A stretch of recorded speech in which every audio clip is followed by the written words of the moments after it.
Welcome back to Basic AF. This is week 10, where to find your first 10 people. And it's not an audience problem, it's a rooms problem. This week we are covering why the build an audience first approach doesn't work at this stage, the 4 things people do instead of finding clients and why they are all avoidance, how to identify the right rooms for your specific person, and what to do once you're in them. Your task: find 2 rooms and show up in them this week. Why don't you have your 10 clients yet? It's not what you think. When founders realize their page isn't bringing in clients, they tend to do one of 4 things: post everywhere and hope, content on every platform, talking to no one in particular, waiting for the algorithm to deliver, slide into strangers' DMs, cold outreach to people who have never heard of them with a link and a prayer, wait until they're ready, go back and tweak that headline, refine the offer, update the website, rinse and repeat indefinitely. Or decide they need a bigger audience first. They conclude that the real problem is visibility and that the solution is 6 months of content before attempting a single sale. All 4 of these are avoidance. They just look different. The actual problem is almost never visibility. It's almost always rooms. So let's look at that one in more detail. Why doesn't build an audience first work at this stage of the game? Building an audience and finding your first 10 clients are 2 completely different things. Audience building is a long game. It takes months and years to do. It needs scale and consistency and is dependent on those algorithms. And a lot of it is passive. You put the content out and people just find you. It's right for when you're at maybe year 2 of your project. Finding your first clients, however, is a short game. It takes weeks. It needs relevance and trust, and it is conversation dependent. It's very active. You go where people already are. It's right for right now. Your first 10 clients don't need to find you through an algorithm. They need to find you through a conversation, a recommendation, or a moment of genuine relevance in a space that they're already in. Stop playing the long game before you've won the short one. It is a room problem, and here's what that means. A room is any space where your specific person is already gathered and already talking. This could be online rooms like Facebook groups, Slack or Discord communities, LinkedIn groups, Reddit threads and subreddits, Substack community threads, and paid membership communities. You also have in-person rooms, local business networking events, industry meetups, chambers of commerce, co-working spaces, and workshops and training days. The activity and relevance is going to beat scale every time. A 600-person Slack community where people are genuinely asking questions beats a 40,000-person Facebook group where posts get 3 likes and ghosted. So how do you fix this problem? Before you find the rooms, you need to know who you're looking for. You can't find the right rooms if you don't know who you're looking for, and small business owners is not specific enough. What problem are they actively dealing with right now? Where are they in their journey?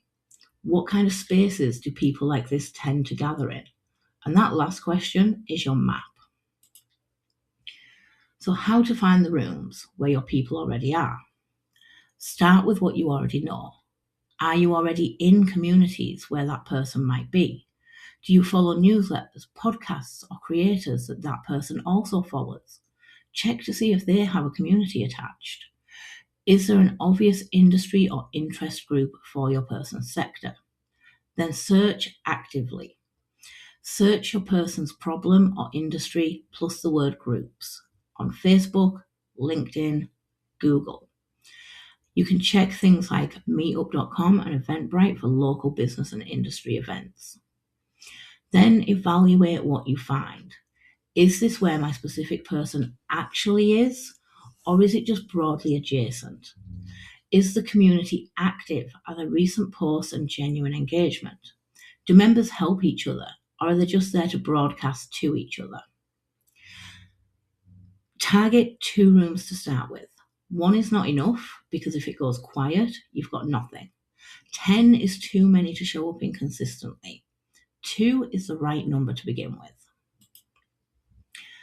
And then show up as a useful person. Once you're in the room, this is where most people go wrong. They find the room, they join the room, they immediately try and sell to the room. You don't want to be doing that. Don't go in and post your offer the week that you join. Share your page without it being prompted and asked for. Certainly don't DM people who post a vaguely relevant question. And for the love of God, don't comment "great post" on everything, hoping that someone's going to notice you. So what should you do? Answer questions genuinely. Don't attach a pitch to it, just give them the answer. Share a relevant resource. If someone has asked for recommendations and you know something or have something, let them know about it. Engage with some substance. Add a thought, a follow-up question, a different angle to the topic. And be consistent. Show up more than once. Become a recognizable presence in that room. The timeline is shorter than you think. Consistent, genuine usefulness over 4 to 8 weeks tends to generate conversations, and conversations lead to clients. Your profile is your passive sales page. When someone reads your helpful comment and thinks, "I might need this person," they are going to click and look at your profile. You have about 30 seconds to tell them what you need them to know.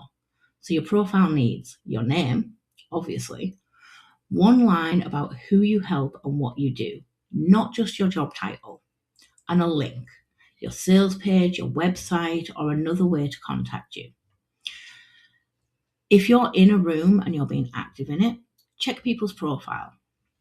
If you're in rooms that you're active in, go check your profile. Have a look and see where you've got gaps.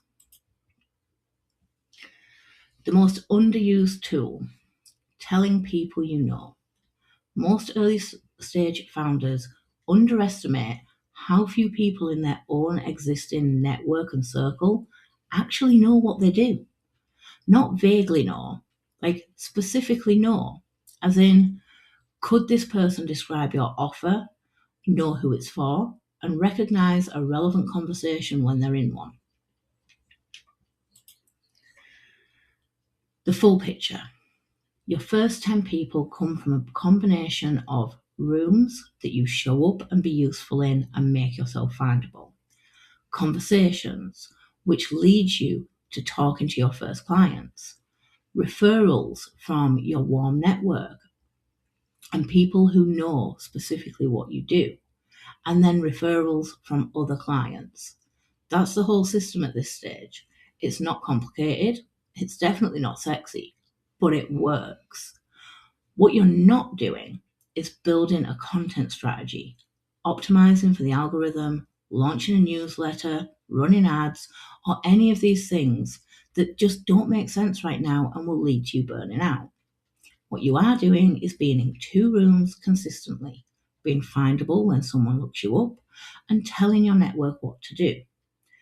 10 clients, 2 rooms, 1 clear profile, and a handful of honest conversations is all you need. 3 things to do this week. Write your 1-sentence person description, the specific situation, not their job title, and describe the problem they're actively dealing with right now. This sentence is your map for finding the right rooms. And if you want to make this even easier on yourself, just jump back a few episodes because we've already covered this. Find 2 rooms. Use the search approaches from this slide this week and evaluate the relevance, not the activity, and the activity, not just the size. Join them if you haven't already, and then show up in each of those rooms more than once. Engage with posts, answer questions, add something genuinely useful, not just a pitch and ghost. If you go into the BBS community, you will be able to download the worksheets, and there's also the podcast to listen to in there. Few things worth noting. Feeling weird about showing up in communities. It's not weird to be in a community and be helpful. It's literally what communities are for. The only thing that's weird is showing up and immediately trying to sell. Don't do that and you'll be fine. Wondering about how long it takes.